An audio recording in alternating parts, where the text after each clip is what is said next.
Assalamualaikum warahmatullahi wabarakatuh. What's up, what's down, habu minanas, habu minallah. Semoga dengan perjumpaan kita hari ini, hubungan kita sebagai manusia menjadi lebih erat dan hubungan kita kepada Tuhan menjadi lebih dekat. Bersama saya Risalah Manadel dalam posting podcast competition dengan tema Gotong Royong Hantam Masalah Kependudukan Menuju Indonesia Emas 2045. Gimana nih temanya? Menarik sekali ya. Kedepannya kita akan bahas nih gimana sih bersiap menuju Indonesia Emas 2045 dengan keep our mental health dan bahagia dengan diri kita sendiri. Dengan judul podcast kita hari ini yaitu Gotong Royong Jaga Kesehatan Mental Pemuda Demi Masa Emas Indonesia. Gimana nih? Jadi sebelum mulai ada baiknya aku bertanya dulu nih, kabarnya kalian semua. Gimana nih kabarnya sahabat posting semuanya?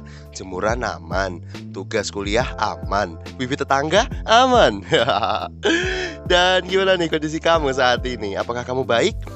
Aku percaya yang jawab baik pasti bohong. Lah, kok bohong kak? Ya karena kita adalah makhluk Tuhan yang tidak bisa jauh dari yang namanya masalah ya kan ya. Tapi kalau emang kondisimu baik hari ini, maka aku turut bahagia dengan kondisimu saat ini. Intinya untuk kita semua apapun masalahnya tetap semangat ya. Karena kita akan bahas tentang gimana menuju masa emas Indonesia dengan stabilisasi mental pemuda. Ada baiknya kita tahu dulu nih, kenapa mental pemuda sangat berpengaruh sama kemajuan Indonesia, utamanya pada momen emas Indonesia di tahun 2045 nanti.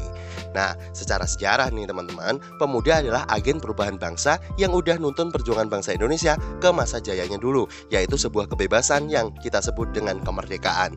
Kalau nggak ada mereka, mungkin kita ya masih aja nih yang namanya kerja rodi, romusa, kan sama yang namanya tanam paksa. Kan kayak nggak enak banget kan ya, masa ditanyain kamu lagi sibuk apa sekarang, lagi kerja rodi gitu kan nggak enak. Makanya kita harus bersyukur juga sama para pemuda zaman dulu. Lalu kalau untuk sekarang gimana tuh? Secara kan Indonesia udah merdeka, berarti pemudanya udah nggak guna lagi dong kak? Nggak juga loh ya. Karena dengan kemajuan teknologi, para pemuda ini sangatlah dibutuhkan tenaga dan pikirannya guna membawa Indonesia berlayar bebas di era Society 5.0. Society 5.0, bukannya ini masih era industri 4.0 kak? Yang semuanya hanya berfokus pada mesin. Enggak loh sobat posting semuanya. Kita ini udah masuk di era yang namanya Society 5.0, yaitu upgrade dari industri 4.0 yang berfokus pada mesin menjadi era Society 5.0 yang berfokus pada manusianya. Jadi ya percuma ya, sebuah negara teknologinya maju, tapi kalau manusianya nggak ikutan maju. Nah, apalagi di era pandemi ini yang mulai surut ini, para pemuda kan dikembalikan lagi kan ke realita yang serba offline, dimana dulu kita beberapa tahun tuh dikurung di rumah. Terus sekarang tiba-tiba aja nih dilepasin ke sistem offline lagi. Karena hal ini pasti banyak banget dong yang namanya isu kesehatan yang beredar. Salah satunya ya isu mental health pada para pemuda bangsa. Banyak yang ngerasa kayak insecure sama dirinya sendiri dan ngerasa dia nggak bisa bahagia gitu. Buktinya apa kak? Kok kakak ngomong banyak orang nggak ngerasa bahagia? Ya buktinya mudah aja sih. Lihat tuh konten TikTok yang isinya hampir tentang semuanya itu membahas tentang insecurity. Mulai dari bentar aku inget dulu nih. Mulai dari tren anak 2007 yang sedang merasain pahit-pahitnya hidup. Terus ada lagi tren-tren yang bandingin umurnya, misalnya umurnya 19 tapi umur mental health-nya udah 31 dan sebagainya. Sampai pada tren yang pasti paling terkenal yaitu dikit-dikit takut tambah dewasa. Tahu kan lagunya takut tambah dewasa? Nah itu kan dijadikan tren dimana dikit-dikit takut tambah dewasa. Mau gini takut tambah dewasa, mau gitu takut tambah dewasa. Pokoknya serba takut tambah dewasa. Asik. Dari tren-tren yang berkembang inilah, yang berkembang luas di internet, pada era kemajuan teknologi inilah yang membuktikan bahwa isu kesehatan, utamanya mental health, adalah isu yang harus sangat-sangat diperhatikan. Karena nih ya, kalau sebuah bangsa kesehatan mentalnya atau kesehatan mental warganya tidak sehat, ya akan berimbas pada banyak sektor juga, kayak pendidikan, ekonomi, sosial budaya, dan teknologi. Jadi ini penting banget loh. Padahal ya, pada tahun 2045 nanti, tepatnya 1 abadnya Indonesia merdeka, kita akan dihadapkan pada momen masa emas Indonesia loh teman-teman. Momen masa emas Indonesia apaan tuh kak? Nah, Indonesia ya berpeluang masuk ke 5 negara di dunia dengan ekonomi terbesar pada tahun 2045 mendatang. Pada tahun 2045 nanti jumlah penduduk Indonesia mencapai mungkin ini menurut penelitian ya, menurut kira-kiranya peneliti gitu ya kan, memperkirakan bahwa penduduk Indonesia mencapai 309 juta orang loh, dengan angka pendapatan domestik bruto per kapita mencapai kurang lebih 23.000 USD gitu kan. Pada kondisi tersebut Indonesia punya peluang tuh untuk dapat menikmati yang namanya bonus demografi. yaitu percepatan pertumbuhan ekonomi akibat berubahnya struktur umur penduduk yang ditandai dengan menurunnya rasio ketergantungan atau dependensi rasio. Maksudnya dependensi rasio ini adalah jumlah penduduknya yang produktif yang bisa kerja itu nanti bisa lebih besar lagi ketimbang penduduk dengan usia yang tidak produktif, misalnya anak-anak dan orang tua gitu teman-teman. Oleh sebab itulah Indonesia tengah melakukan restorasi ekonomi dalam upaya mendorong transformasi dari negara berpenghasilan menengah atau middle income menuju negara berpenghasilan tinggi yaitu high income gitu. Sorry ya, lidahnya nggak terlalu Inggris nih. Nah kan, pertumbuhan usia produktif penduduk Indonesia kan akan banyak. Tapi bahaya banget loh sobat posting sekalian kalau pertumbuhan itu tidak sejalan dengan kesehatan mental yang baik dari para warganya. Terus gimana ya caranya agar tetap punya pikiran yang positif, mental yang baik, dan bisa bahagia di era ini sampai era emas Indonesia nanti? Pertanyaan yang bagus nih. Nah, menurut Mark Manson di bukunya Segala-galanya Ambyar, kalau belum tahu tentang Mark Manson, doi adalah penulis buku bestseller berjudul Seni Bersikap Bodo Amat. Nah, dalam bukunya yang berjudul Segala-galanya Ambyar dijelaskan nih kalau kebahagiaan sejati itu nggak dicari teman-teman, tapi datang dari hal-hal yang bisa kita kendalikan. Misalnya, kita usaha dengan maksimal ya kita akan bahagia. Kalau kita nggak suka iri sama teman kita di IG yang suka posting foto liburannya itu, kita pasti akan bahagia. Sampai di tahap kalau kita bisa menerima fakta bahwa kita nggak bisa bikin semua orang bahagia, ya kita pasti akan bahagia dengan diri kita sendiri. Kalau kamu merasa marah, merasa sedih karena kamu kayak ngalamin masalah hidup yang banyak dan kamu nggak ngerasa bahagia, maka kamu salah teman-teman. Karena apa? Karena marah dan sedih bukanlah lawan kata dari kebahagiaan, melainkan amarah dan sedih merupakan tanda bahwa masih ada hal yang kamu peduliin di dunia ini. Entah itu cita-cita kamu, orang kesayangan kamu, orang tua kamu, atau bahkan passion kamu sendiri.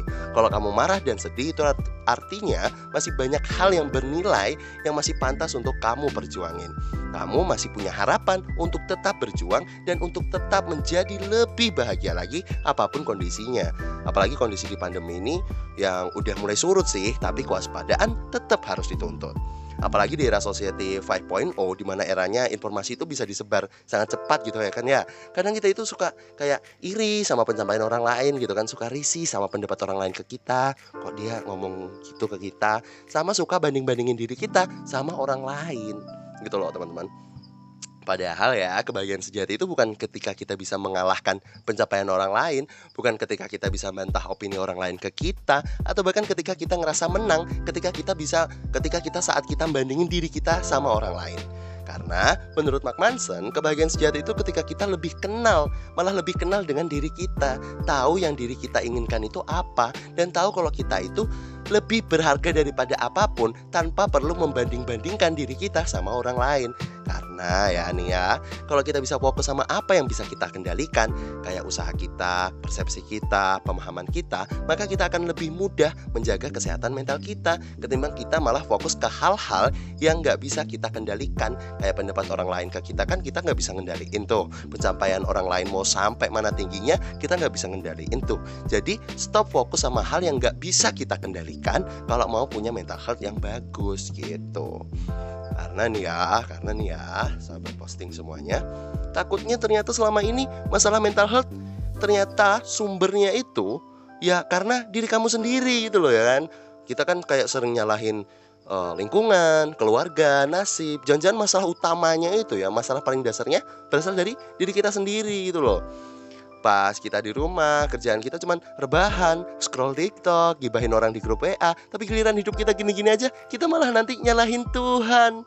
Itu kan sering banget tuh pasti. Jangankan aku ya, Rokib dan Atit aja pasti bingung nih ya. Malaikat Rokib dan Atit aja pasti bingung lihat tingkah lakumu gitu kan ya. Kalau aku boleh kasih saran nih teman-teman posting sekalian, jangan pernah kamu bilang kalau kamu itu kecewa sama Tuhan. Karena apa? Karena itu kalimat yang tidak pantas atau tidak sopan. Pernah gak sih kita berpikir bahwa gimana ya, seharusnya yang kecewa selama ini itu bukan kita ke Tuhan, tapi Tuhanlah yang harusnya kecewa sama kita dengan tingkah laku kita yang datang saat ingin lalu pergi saat tak butuh lagi. Bener gak tuh? Ayo yang dengerin, bener gak? Jadi yuk introspeksi diri kita, kenali diri kita dan mulai atur mindset kita ini. Lah Kak, kan takaran kebahagiaan orang kan beda-beda. Terus gimana tuh? Ya takaran kebahagiaan, cara mencapainya dan cara menjaganya itu ya tergantung pemikiran kita sendiri, pemikiran kita masing-masing. Karena tiap orang punya situasi, kondisi, masalah yang beda-beda, maka cara mereka bahagia juga pasti berbeda. Betul. Karena kalau pemudanya aja nih belum selesai sama masalah mental health-nya sendiri, ya gimana bangsa sebesar Indonesia mau maju kan? Jadi yuk bangkit bersama menuju masa kejayaan Indonesia, ya masa kejayaan Indonesia emas pada tahun 2045 ini. Apalagi ya gimana ya, sebentar lagi kan mau hari kemerdekaan tuh. Yuk kita samain visi misi kita dengan tema kemerdekaan Republik Indonesia ke-77 tahun ini, yaitu pulih lebih cepat, bangkit lebih kuat. Karena apapun keadaannya, ketika kita putuskan untuk pulih lebih cepat dan bangkit kembali untuk jadi lebih kuat, kita akan memiliki apa yang kita perlukan untuk tahun 2045 nanti, yaitu mental baja dengan kekuatan untuk menghadapi tantangan global yang semakin kompleks ke depannya. Mungkin hanya itu aja yang bisa aku sampaikan. Tetap jadi pemuda yang sehat mentalnya demi masa emas Indonesia 2045. Karena jaya bangsanya ada dalam tangan pemudanya. Sampai jumpa dalam podcast selanjutnya. Tetap dalam Posting Podcast Competition. Saya Risalah Hamanadil pamit. Wassalamualaikum warahmatullahi wabarakatuh. Sampai jumpa.